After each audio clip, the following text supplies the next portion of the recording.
we have a whole different client base of people, and even people who aren't clients yet, maybe prospects watching this, who may resonate with that being stuck situation for themselves. But more often than not, we find that our current clients are dealing with their children or their grandchildren who may Yes. be in this, like, entry level pre-career stage, Mhm. and they may be listening as parents, as grandparents, or even their children. And so what I would like to ask you now about this pre-career phase is, what are some of those common challenges in young people? And maybe that's just confidence. Of course, why wouldn't it be? Where would they even get that from if they're pre-career? But what are those challenges, and how can career coaching help them overcome that?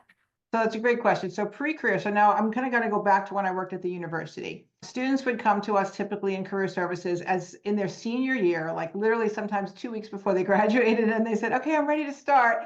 And we would cringe and say, "No, that's not the time to start." And we started reaching out to freshmen because that's really the earliest we can really access. And the why it's so important to start early. So let's say someone they could be in high school right now, or even younger than that, or early in college, or at any point. It's helping, nurture your kids and grandkids, nurture their interests. Like if they want to try something, go for it, try it, right? Opportunities are, plentiful as a young kid. You can do a part-time job, you can volunteer somewhere, you can shadow somebody. These are all much easier to do when you don't have life commitments like a full-time job and a family to support. So when you're that young, it's awesome to really test the waters in things. Like if you think, oh, I love animals, we'll go hang out, in a hang out at a zoo, or ask a vet if you can shadow them, or any number of things to do. Because what I think happens a lot, and this at any age, people have these preconceived ideas, or these fanciful, I'm not sure if that's the right word, fanciful idea of,